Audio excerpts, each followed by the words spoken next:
آپ قرآن مجید فرقان حمید کو دیکھیں تو اللہ تعالیٰ نے قرآن مجید میں فرمایا کہ وَإِذَا قِيلَ لَهُمْ آمِنُوا كَمَا آمَنَ النَّاسُ، جب منافقین سے کہا جائے کہ اس طرح ایمان لاؤ جس طرح کے باقی لوگ ایمان لائے ہیں، یعنی صحابہ کرام، قالوا تو وہ کہتے ہیں آنؤمنوا کما آمن السفہاء، ہم اس طرح ایمان لے آئیں جس طرح معاذ اللہ یہ بیوقوف ایمان لائے، ان کی طرح ایمان لے آئیں۔ الا انہم هم السفہاء، اللہ فرماتے ہیں خبردار ہو جاؤ یہی بیوقوف ہیں، ولکن لا یعلمون، لیکن یہ جانتے نہیں، انہیں اس بات کی خبر ان لوگوں کو جو کائنات کے بہترین لوگ ہیں زمین پر، انبیاء کے بعد صحابہ، ان کو لوگوں نے بیوقوف کہہ دیا، باتیں کر دی۔ آپ قرآن مجید دیکھیے سورہ قلم کے اندر اللہ تبارک و تعالی نے اس بات کا بھی جواب ارشاد فرمایا ہے، جب لوگوں نے کہا تھا کہ معاذ اللہ حضور تو مجنون ہے، تو اللہ نے فرمایا محبوب آپ رب کے فضل سے مجنون نہیں ہیں، بلکہ اللہ نے آپ کو خلق عظیم کا مالک بنایا ہے۔ وَإِنَّكَ لَعَلَىٰ خُلُقٍ عَظِيمٍ، لوگ بات کرتے ہیں اور کر جاتے ہیں اور شوق رکھتے ہیں تبصرہ کرنے کا۔ تو میں نے بہت سارے لوگ ایسے زندگی میں دیکھے ہیں جو لوگوں کی باتوں کی وجہ سے اذیت میں آ گئے، تکلیف کا شکار ہو گئے، اور میں اور آپ تو کسی کھاتے میں نہیں۔ حضرت ابوبکر صدیق رضی اللہ تعالیٰ عنہ جیسے لوگ، افضل البشر بعد الانبیاء بالتحقیق حضرت صدیق اکبر۔ آپ قرآن مجید 30ویں پارے کی تلاوت میں یہ بات دیکھیں گے کہ جب حضرت ابوبکر صدیق نے غریب غلاموں کو خرید کر آزاد کرنا شروع کیا، حضرت بلال حبشی کو، حضرت عامر بن فہیرہ کو اور کچھ غلاموں کو خرید کر آزاد کیا، تو لوگ کہنے لگے کہ یہ بلال نے کبھی کوئی احسان کیا ہوگا ابو بکر پر، تبھی تو خرید کے آزاد کیا ہے، ورنہ کیا ضرورت تھی اتنے پیسے لگانے کی، کوئی تو بات ہوگی۔ اللہ تعالیٰ نے اس کا بھی قرآن مجید میں اعلان فرمایا ابو بکر نے جو کیا ہے رب کی رضا کے لیے کیا ہے۔ تو گفتگو کرنا، بات کرنا، لوگوں کا اتنا یہ خطرناک مزاج ہے، ایک جملہ کہہ کے لوگ سائڈ پہ ہو جاتے ہیں، بندہ بیچارہ ساری رات تڑپتا رہتا ہے، ایک فکرے کا تبصرہ کر کے لوگ کونے میں چھپ جاتے ہیں، اور کسی آدمی کے لیے وہ اسے سولی پہ لٹکا جاتے ہیں، اپنی زبان کے تیروں سے لوگ پریشان کرتے ہیں۔ پہلے تو اللہ سے یہ معافی مانگیں کہ رب اس جرم سے ہمیں محفوظ فرمائے۔ اور اب تو لوگوں کی زبانیں اتنی لمبی ہو گئیں کہ وہ صحابہ تک چلی گئی ہیں، اہل بیت نبوت تک چلی گئیں۔ تبصروں کے شوق میں لوگوں نے یہ دیکھا ہی نہیں کہ میری حیثیت کیا ہے اور میں بات کس کی کر رہا ہوں، میری اوقات کیا ہے اور میں تبصرہ کس پہ کر رہا ہوں۔ بے باک ہونا اور بات ہے اور بدتمیز ہونا، ان دونوں میں فرق ہوتا ہے۔ تو میرے عزیز، ایک تو اس سے پرہیز کریں، اور پھر دوسرا، اب ہوتا کیا ہے، ہم اس کا نفسیاتی اثر لیتے ہیں،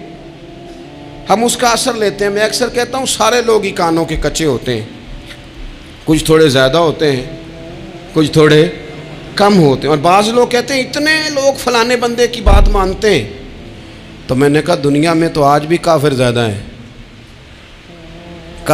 ہیں، شیطان کے پیروکار آج بھی، تو زیادہ ہونا کوئی حق کی دلیل ہے ہمیشہ؟ یہ کیا بات ہوئی کہ فلانے کی اتنے لوگ بات مانتے ہیں؟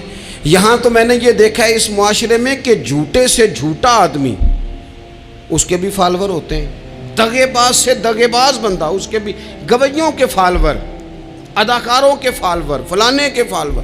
اس کا یہ تو بھئی انسان کا مزاج ہے، ہر بندہ کانوں کا کچا ہے، کوئی تھوڑا زیادہ کچا ہے، کوئی تھوڑا کم کچا ہے، تو باتیں تو ہوگی، لوگ منہ میں زبان رکھتے ہیں تو گفتگو تو کریں گے۔ اب یہ اثر لینے والے پہ ہے کہ وہ اس کا اثر کس طرح کا لیتا ہے۔ ہمارے ہاں بڑے بڑے سمجھدار لوگ نفسیاتی ہو جاتے ہیں، بڑی بڑی سمجھدار خواتین نفسیاتی ہو جاتی ہیں، میری ساس باتیں کرتی ہے، میری نند باتیں کرتی ہے، مجھے فلانا باتیں کرتا ہے، مجھے فلانا۔ بھائی باتیں، جس کے منہ میں زبان ہے اس نے بات تو کرنی ہے۔ اب آپ نے کیوں یہ دعویٰ کر لیا ہے کہ آپ اتنے اونچے چلے جائیں کہ آپ کو بات ہی کوئی نہ کرے؟ کیا حرج ہے اس میں؟ اگر کوئی آپ کو بات کر دے تو کیا ہیں ہم؟ کسی نے کر لی تو پھر کیا ہوا؟ اس کا اتنا اثر قبول کرنا کہ ساری رات سونا ہی نہ، پریشان ہو جانا۔ اور بعض لوگ ایسے ہیں جنہیں اتنی باتیں نہیں ہوتی جتنی انہیں ٹینشن ہوتی ہے، یعنی وہ دو بندے کونے میں کھڑے ہیں تو میری ہی بات کر رہے ہیں، اور بھائی وہ اتنا اہم نہیں ہے، انہیں کوئی اور کام بھی ہو سکتا ہے، تیری بات ہی انہوں نے کرنی۔ بلا وجہ لوگ سمجھتے ہیں کہ میں بڑا اہم آدمی ہوں، وہاں بھی مجھ پہ تبصرہ ہو رہا ہے، یہاں بھی ہو رہا ہے۔ اس پہلو سے باہر آئیں، اس کمپلیکس سے نکل آئیں۔ ابن حزم کہتے ہیں کہ مصر میں ایک تاجر بڑا کامیاب ہو گیا تھا، بڑا کامیاب تاجر ہو گیا۔ تو زندگی میں جتنے لوگ بھی کامیاب ہوتے ہیں ان سے حسد ہوتا ہے، اس سے بھی اس کے ارد گرد کے لوگوں نے حسد شروع کیا۔ اب تاجروں نے پلاننگ کی کہ اسے خراب کیسے کرنا ہے۔ وہ ایک دن اپنے گھر سے نکلا، سفید کرتا سفید پگڑی باندھ کے باہر۔ اب 5-6 لوگوں نے پہلے سے منصوبہ بندی کی ہوئی تھی۔ ایک صاحب اسے ملے، کہنے لگے ماشاءاللہ آج تو سفید کرتے پر سبز امامہ، سبز پگڑی بڑی ہی اچھی لگ رہی ہے۔ تو وہ ہنس کے کہنے لگا لگتا ہے آپ سو کے اٹھ کے آئے ہیں، پگڑی تو میری سفید ہے۔ اس نے کہا چلو پگڑی تو سبز ہی ہے، باقی آپ نہیں مانتے تو آپ کی مرضی۔ وہ آگے بڑھا، تو اب چونکہ پلاننگ تھی تو ایک شخص اور ملا، اس نے کہا کیا بات ہے، سفید کرتے پر آپ کا پیلے رنگ کا امامہ کیا جچتا ہے۔ اس نے کہا یار کو خدا کا خوف کر، ہنس کے کہا کیا ہو گیا، تیری اینک کا نمبر تو نہیں تبدیل ہونے والا ہوا؟ اور بھائی میں نے تو سفید کرتا اور سفید ہی امامہ باندھا ہے۔ اب 2-3 لوگوں کی دفعہ تو وہ مسکرایا، لیکن وہ ڈھیر سارے لوگوں نے منصوبہ بندی کی تھی۔ وہ جب چوتھے کے پاس گیا تو اس نے بھی کہا کہ کیا بات ہے سفید کرتے پر پیلے رنگ کے امامے کی۔ اس نے کہا پیلا کہاں ہے؟ اب وہ غصے ہونے لگا۔ اب وہ چھٹے کے پاس گیا تو اس نے کہا جناب کیا بات ہے سفید کرتا اور کالا امامہ۔ اب وہ غصے میں اتنا باولا ہوا کہ پہلے ہنسا پھر رویا، پھر اسے سمجھ نہ آئی کہ دکان کا تالا کس چابی سے میں نے کھولنا ہے۔ بس وہ شام ہوئی تو اس بیچارے کو بچوں نے روڑے مارنے شروع کر دیے۔ وہ اتنی تکلیف میں آ گیا کہ لوگ اسے پاگل کہنے لگے۔ کیوں؟ اس لیے کہ لوگ منصوبہ بندی، افواہ تھی نا کہ میری طبیعت خراب ہے، تو لوگوں نے حال پوچھ پوچھ کر بیمار کر دیا۔ لوگوں کی باتیں، لوگوں کے تبصرے، لوگوں کے کومنٹس۔ بولے امام شافعی، امام شافعی فرمانے لگے لوگوں کی باتیں پتھروں کی طرح ہوتی ہیں، یہ روڑوں کی طرح ہوتی ہیں، اگر انہیں کمر کے اوپر رکھ لو گے نا تو یہ تمہاری کمر توڑ دیں گی، اور اگر تم ان کو اپنے پیروں کے نیچے رکھ لو گے تو تمہارا قد اونچا ہو جائے گا۔ بس دنیا میں وہ لوگ پریشان ہوتے ہیں جو لوگوں کی باتوں کو کندھوں پر سوار کر لیتے، جو پیروں کے نیچے رکھے، جو پاؤں کے نیچے رکھے ان کا قد۔ وہ پرانے زمانے میں نا عارف رومی رحمۃ اللہ علیہ فرماتے ہیں کہ ایک بیل گائے گر گئی تھی کنویں کے اندر، تو اب وہ لوگ اس کو نکال تو نہیں سکتے تھے، تو انہوں نے اس طرح کیا کہ مٹی ڈالنی شروع کر دی کہ اب بدبو آئے گی، پریشانی ہوگی، تو اس کو بند کر دیتے ہیں اندر ہی کنویں کو، کنواں نئی جگہ پہ کھود لیتے ہیں۔ انہوں نے جب اس کے اندر مٹی ڈالی نا تو وہ گائیں جو تھی وہ مٹی جھاڑ کے تو مٹی کے اوپر آ گئی، انہوں نے پھر مٹی ڈالی تو وہ تھوڑی اور اوپر آ گئی، اور مٹی ڈالی تو اور وہ مٹی ڈالتے گئے اور گائیں وہاں سے کنویں سے باہر آ گئی۔ لوگوں نے دفن کرنا چاہا، وہ باہر نکل آئی۔ اور میرے بھائی لوگ بھی اپنی باتوں میں دفن کرنا چاہتے ہیں، لیکن یاد رکھنا جو چمکنے والے تھے وہ چمکتے ہی رہے، جن کو اللہ نے عزت دی تھی ان کی گھٹائی کوئی نہیں سکا۔ اتنی لمبی زبانیں کھول کے لوگوں نے صحابہ کے بارے میں باتیں کی، باتیں ہو رہی ہیں۔ لوگ جن کو دبانا چاہتے تھے، آج نہیں صوفیاء کی مخالفت شروع ہوئی، ان کے زمانے میں بھی ہوئی، ان کے دور میں ان کے خلاف کتابیں لکھی گئیں۔ لکھنے والے خدا جانے کہاں ہیں، اور داتا صاحب ہو رہی ہے، خواجہ صاحب ہو رہی ہے۔ حضور غوث اعظم کے ان کے زمانے میں بھی ایسا نہیں ہوا کہ بڑی خوشی سے لوگوں نے آگے بڑھ کے پھول ڈالے ہوں، ان کے دور میں باقاعدہ جتھے تیار ہوئے، جتھے، اور پورا کام کیا گیا۔ اور ویسے بھی اگر کوئی شخص آپ کا مخالف ہی نہیں ہے تو پھر آپ کو چمکنے کا مزہ کیسے آئے گا؟ کوئی تو مخالف ہو نا، کوئی تو ہو نا جو کوئی بات کرے۔ دیکھیں نا، اگر اندھیرا نہ ہو، رات نہ ہو تو بلب کی کوئی اہمیت رہ جائے گی؟ یہ چمکتا ہی تب ہے جب اندھیرا زیادہ ہوتا ہے۔ ہم کہتے ہیں اندھیرا ہو گیا، اور بھائی تجھے چمکنے کا موقع دیا ہے اندھیرے نے، تجھے اس نے عروج دیا، تندی باد مخالف سے نہ گھبرا اے عقاب، یہ تو چلتی ہے تجھے اونچا اڑانے کے لیے، تو باتوں سے پریشان نہ ہو۔ میں نے کہا کہ اگر آپ باتوں کا پہاڑ بنا کے اوپر سوار ہو جائیں گے نا تو قد اونچا کریں گی باتیں۔ جو بندہ ڈسکس ہونے لگ جاتا ہے وہی تو مشہور ہوتا ہے، اسی کی تو بات ہوتی ہے. دیکھیں کیا ہوتا تھا بھلا مکے میں. کوئی بندہ باہر سے آتا تو ابو جہل اسے کھڑا کر کے کہتا حضور کے پاس نہ جانا. تو کہتا پتہ تو کروں بھلا نبی پاک کے پاس کیا ہے, پتہ تو کروں بھلا حضور کے پاس کیا ہے. تو جن سے تعارف نہیں ہونا تھا وہ بھی تعارف کرا رہے تھے رسول پاک کا. تو اس لیے باتوں سے گھبرا جانا. ہاں ایک بات ہمیں کتاب و سنت میں ملتی ہے, اس پر ضرور غور کریں. تہمت والی جگہ سے بچیں, تہمت کا موقع نہ دیں. مطلب بلا وجہ ہی اپنے لیے بحث کا دروازہ کھولنا یہ درست نہیں ہے. اپنے لیے ہم نہ دروازے کھول لیتے ہیں بحث کے, مفت کی بحث ہو رہی ہے, فلانا بھی ڈسکس کر رہا ہے. کچھ چیزیں ایسی ہوتی ہیں جو سب کی سمجھ کی نہیں ہوتی, وہ سب کے سامنے ڈسکس کرنا ضروری نہیں ہوتا. حضرت سیدنا ابو ہریرہ رضی اللہ تعالیٰ عنہ فرمایا کرتے تھے مجھے نبی پاک علیہ السلام نے علم کی 2 تھیلیاں دی ہیں, میں نے ایک کھولی ہے تمہارے سامنے, ایک کھولی ہے, دوسری نہیں کھولوں گا. اس لیے کہ ہر بندے کو بات اس کے ظرف کے مطابق کرنی چاہیے. تو موقع نہ دیں. نبی پاک صلی اللہ علیہ وسلم نے فرمایا اس بندے نے اپنی, یہ بخاری میں موجود ہے, فرمایا اس نے اپنی عزت اور اپنی جان کو محفوظ کر لیا جو فتنے والی جگہ سے بچ گیا. جہاں تہمت لگ سکتی ہے اس جگہ سے بچیں. جان بوجھ کے لوگوں کو موقع نہ دیں باتیں کرنے کا, جان بوجھ کے موقع نہ دیں. جامع ترمذی کے اندر حدیث موجود ہے, حضرت سیدنا عمر فاروق رضی اللہ تعالیٰ عنہ نے ایک موقع پر اجازت مانگی تھی نبی پاک صلی اللہ علیہ وسلم سے. عرض کیا یا رسول اللہ صلی اللہ علیہ وسلم مجھے آپ اجازت دے دیں, میں عبداللہ بن ابی سلول کی گردن اڑا دوں, یہ منافق بار بار آڑے آتا ہے, بار بار تکلیف دیتا ہے, آپ مجھے اجازت دیں میں اسے قتل کر دوں. اب وہ چونکہ کلمہ پڑھتا تھا, ساتھ تو رہتا ہی تھا نا, بہت سارے لوگ اسے مسلمان جانتے تھے. تو حضرت سیدنا عمر فاروق رضی اللہ تعالیٰ عنہ نے اجازت چاہی, کہ یا رسول اللہ صلی اللہ علیہ وسلم اگر آپ مجھے اجازت دے دیں, یہ ترمذی میں موجود ہے, یعنی آپ اس جگہ سے بچیں جہاں تہمت لگ سکتی ہے, جہاں بلا وجہ کسی شخص کو شر پھیلانے کا موقع مل سکتا ہے. یا رسول اللہ مجھے اجازت دے میں عبداللہ بن ابی سلول کی گردن اڑا دوں. تو نبی پاک صلی اللہ علیہ وسلم نے فرمایا کہ عمر اگر میں تمہیں ایسا کرنے کی اجازت دوں گا تو لوگ کہیں گے کہ اب اپنے قریبیوں کو انہوں نے مروانا شروع کر دیا ہے, ساتھ والوں کو ہی مروانا شروع, لوگ تو اسے مسلمان سمجھتے ہیں. تہمت والی جگہ سے. بلکہ بخاری شریف میں اسی طرز کا ایک اور پیغام بھی ہمارے لیے موجود ہے. یہ جو حرم شریف آج ہمارے سامنے ہے نا, بیت اللہ شریف, اس میں ایک پیچھے مقام ہے جس کو حتیم کہا جاتا ہے. یہ خانہ کعبہ کا حصہ ہے. حضور صلی اللہ علیہ وسلم کے اعلان نبوت سے پہلے جب قریش مکہ نے اسے تعمیر کیا نا دوبارہ سے, تو انہوں نے چندے کا کوئی اس طرح کا مزاج بنایا تھا کہ اس بندے سے پیسے لینے ہیں جس کے بالکل ہی جائز ہو. اس ترتیب سے انہوں نے خانہ کعبہ کی تعمیر کی کہ پھر وہ ساری تعمیر نہ کر سکے, حتیم باہر رہ گیا.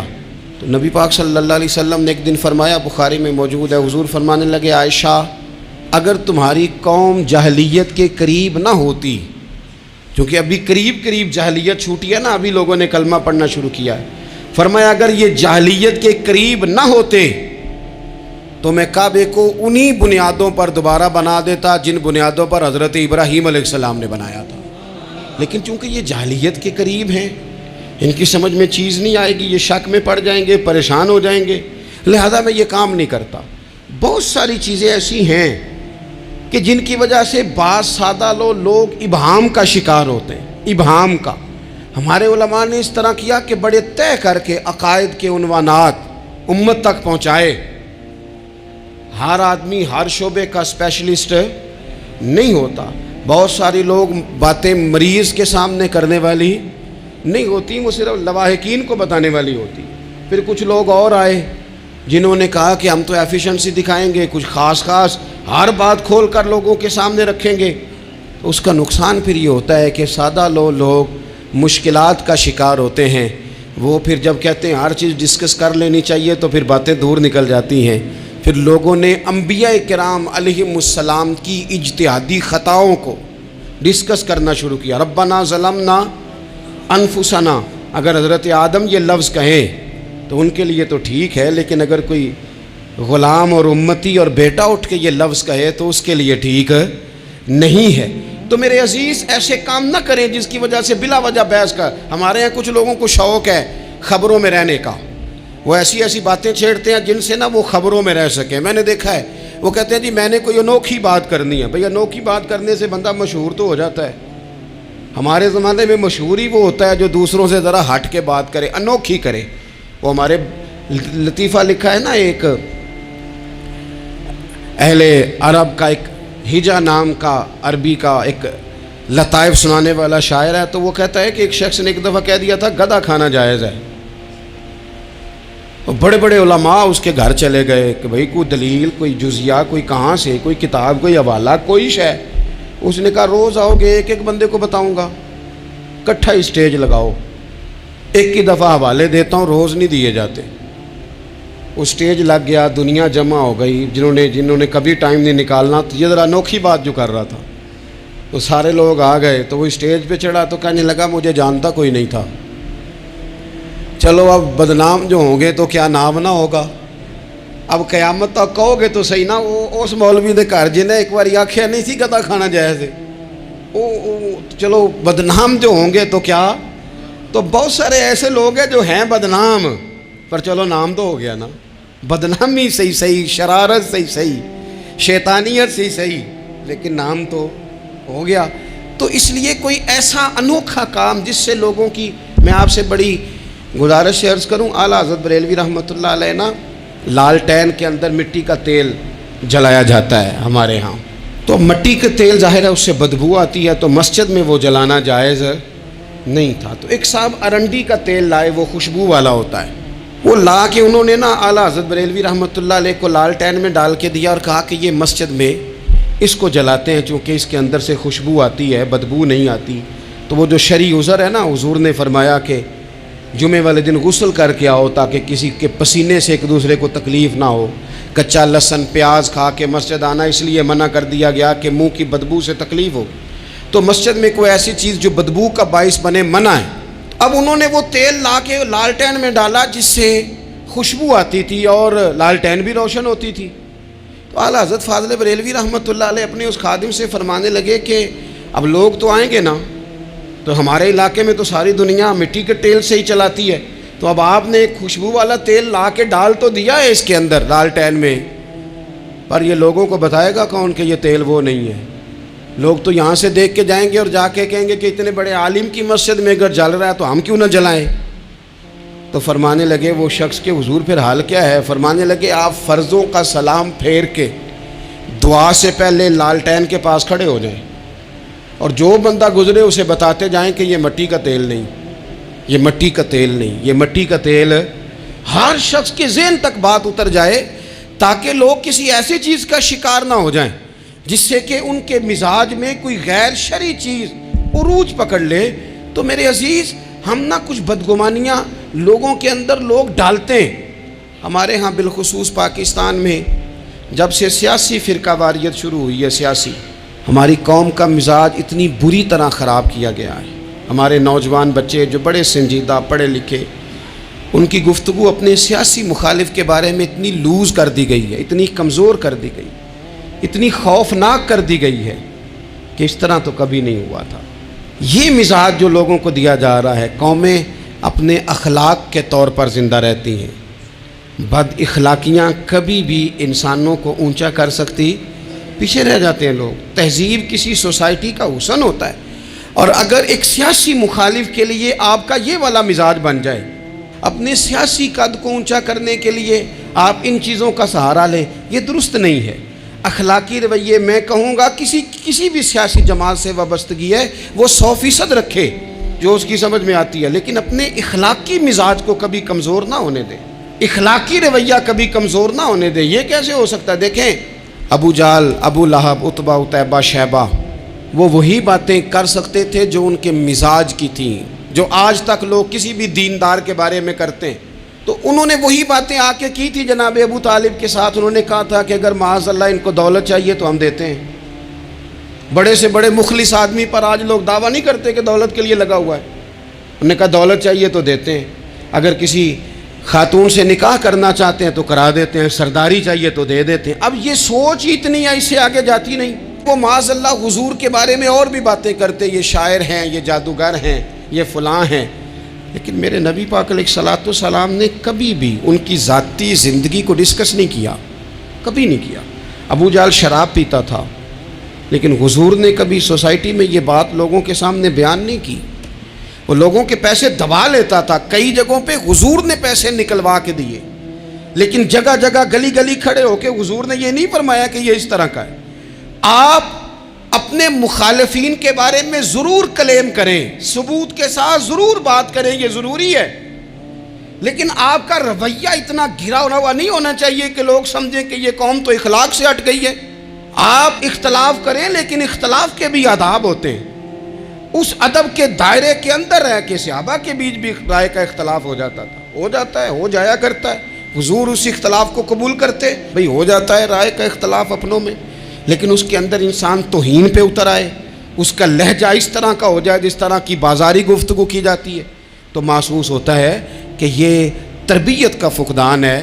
یہ لہجے باوقار لوگوں کے نہیں ہوا کرتے. لہجے کو کبھی برا نہ ہونے دیں، انداز کو. لوگ آپ کو چھیڑیں گے، اپنی جگہ پہ کھینچ کے لانے کی کوشش کریں گے، بڑا کچھ لوگ کریں گے، لیکن آپ اپنی جگہ سے آپ تبدیل نہیں ہوں گے. آپ کہیں گے یار میرا ایک معیار ہے، میری ایک حیثیت ہے، میں اپنی حیثیت چھوڑ سکتا؟